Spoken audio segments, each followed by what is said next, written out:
जय जय श्री राधे। श्रीमद् भागवत महापुराण षष्ठ स्कंद अथ एकादशो अध्याय वृत्तासुर की वीरवाणी और भगवती प्राप्ति। श्री सुखदेव जी कहते हैं, परीक्षित असुर सेना भयभीत होकर भाग रही थी। उसके सैनिक इतने अचेत हो रहे थे कि उन्होंने अपने स्वामी के धर्मानुकूल वचनों पर भी ध्यान न दिया। वृत्तासुर ने देखा कि समय की अनुकूलता के कारण देवलोक असुरों की सेना खदेड़ रहे हैं और वह इस प्रकार छिन्न भिन्न हो रही है मानो बिना नायक की हो। राजन यह देखकर वृत्तासुर असहिष्णुता और क्रोध के मारे तिलमिला उठा। उसने बलपूर्वक देवसेना को आगे बढ़ने से रोक दिया और उन्हें डांट कर ललकारते हुए कहा, क्षुद्र देवता, रणभूमि में पीठ दिखाने वाले कायर असुरों पर पीछे से प्रहार करने में क्या लाभ है। ये लोग तो अपने माँ बाप के मलमूत्र हैं, परंतु अपने को सूरवीर मानने वाले तुम्हारे जैसे पुरुषों के लिए भी तो डरपोकों को मारना कोई प्रशंसा की बात नहीं है, और न इससे तुम्हें स्वर्ग ही मिल सकता है। यदि तुम्हारे इस मन में युद्ध करने की शक्ति और उत्साह है तथा अब जीवित रहकर विषय भोग सुख को भोगने की लालसा नहीं है अब जीवित रहकर विषय सुख भोगने की लालसा नहीं है, तो क्षण भर मेरे सामने डट जाओ और युद्ध का मजा चख लो। परीक्षित वृत्तासुर बड़ा बली था। वह अपने डील डोल से ही शत्रु देवताओं को भयभीत करने लगा। उसने क्रोध में भरकर इतने जोर का सिंहनाद किया कि बहुत से लोग तो उसे सुनकर ही अचेत हो गए। वृत्तासुर की भयानक गर्जना से सब के सब देवता मूर्छित होकर पृथ्वी पर गिर पड़े, मानो ऊपर बिजली गिर गई हो। अब जैसे मदोन्मत्त गजराज नरकटका बन रौंद डालता है, वैसे ही रणवांकुरा वृत्तासुर हाथ में त्रिशूल लेकर भय से नेत्र बंद किए पड़ी हुई देवसेना को पैरों से कुचलने लगा। उसके वेग से धरती डगमगाने लगी। वज्रपाण देवराज इंद्र उसकी यह करतूत सह न सके। जब वह उनकी ओर झपटा तब उन्होंने और भी चिढ़कर अपने शस्त्र पर एक बहुत बड़ी गदा चलाई। अभी वह असहाय गदा वृत्तासुर के पास पहुंची भी न थी कि उसने खेल ही खेल में बाएं हाथ से उसे पकड़ लिया। राजन परम पराक्रमी वृत्तासुर ने क्रोध से आग बबूला होकर उसी गदा से इंद्र के वाहन ऐरावत के सिर पर बड़े जोर से गरजते हुए प्रहार किया। उसके इस कार्य की सभी लोग बड़ाई प्रशंसा करने लगे। वृत्तासुर गदा के आघात से ऐरावत बड़े हाथी वज्राहत पर्वत के समान तिलमिला उठा। सिर फट जाने से वह अत्यंत व्याकुल हो गया था और खून निकलता उगलता हुआ इंद्र को लिए हुए ही 28 हाथ पीछे हट गया। देवराज इंद्र अपने वाहन ऐरावत के मूर्छित हो जाने से स्वयं भी विषादग्रस्त हो गए। ये देखकर युद्ध धर्म के मर्मज्ञ वृत्तासुर ने उनके ऊपर फिर से गदा नहीं चलाई। तब तक इंद्र ने अपने अमृतस्रावी हाथ से स्पर्श घायल ऐरावत की व्यथा मिटा दी और वे फिर रणभूमि में आ डटे। परीक्षा जब वृत्तासुर ने देखा कि मेरे भाई विश्वरूप का वध करने वाले शत्रु इंद्र युद्ध के लिए अपने हाथ में वज्र लेकर फिर सामने आ गया है, तब उसे उनकी उस क्रूर पाप कर्म का स्मरण हो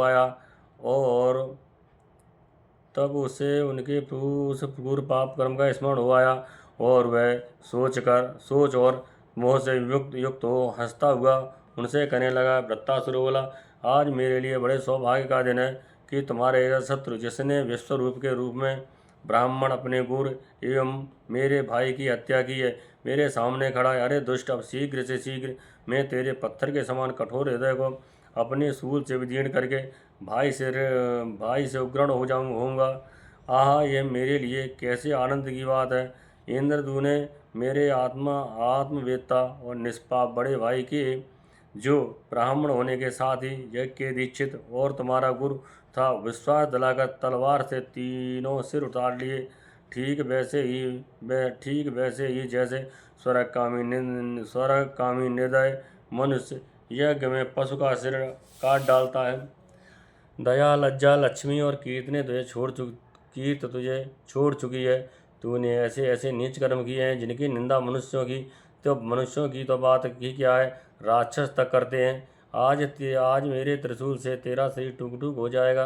बड़े कष्ट से तेरी मृत्यु होगी। तेरे जैसे पापी को आग भी नहीं जलाएगी। तुझे तो गीध नोच नोच कर खाएंगे। ये अज्ञानी देवता तेरे जैसे नीच और क्रूर के अनुयायी बनकर मुझ पर शस्त्रों से प्रहार कर रहे थे। मैं अपने तीखे त्रिशूल से उनकी गर्दन काट डालूंगा और उनके द्वारा गणों के साथ भैरवाद भूतनाथ को बल चढ़ाऊंगा। वीरदिंद्र, ये भी संभव है कि तुम मेरी सेना को छिन्न भिन्न करके अपने वज्र से मेरा सिर काट ले।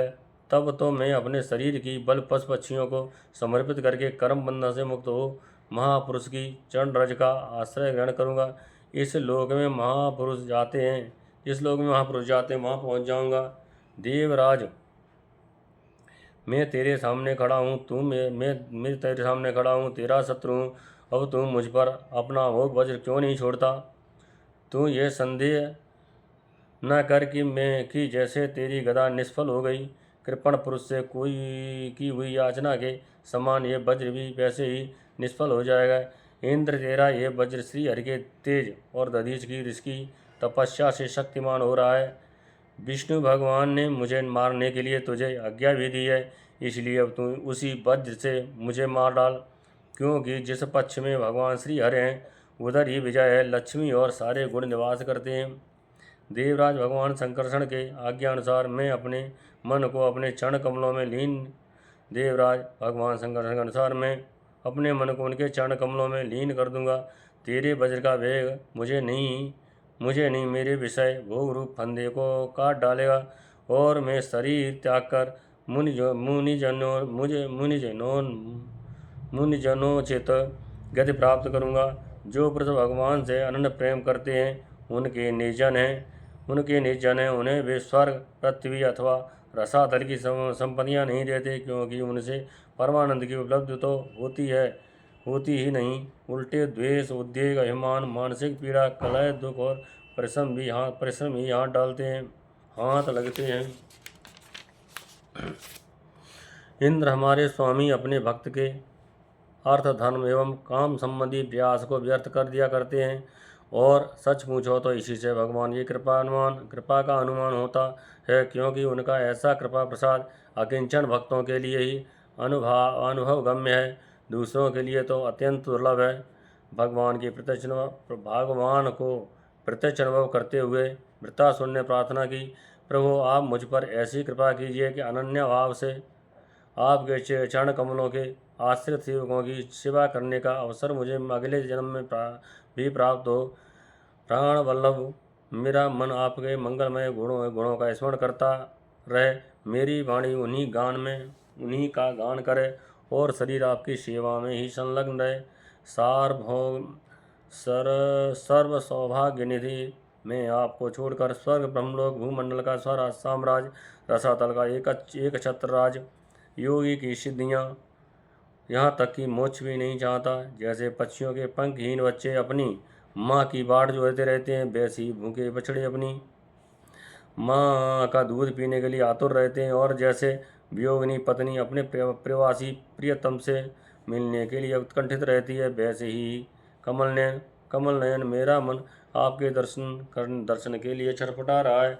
प्रभु, मैं मुक्त नहीं चाहता, मेरे कर्मों के फलस्वरूप मुझे बार बार जन्म मृत्यु के चक्कर में भटकना पड़े, इसकी परवाह नहीं है, परंतु मैं जहाँ जाऊँ, जिस यौन में जन्मूँ, वहाँ भगवान के प्यारे भक्तजनों से मेरी प्रेम मैत्री बनी रहे।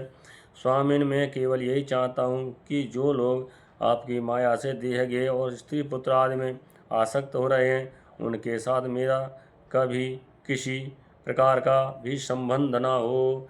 इति श्रीमद्भागवते महापुराणे परमहंसायां संहितायां षष्ठस्कन्धे व्रतस्येन्द्रोपदेशो नवमेकादशो अध्याय। जय जय श्री राधे।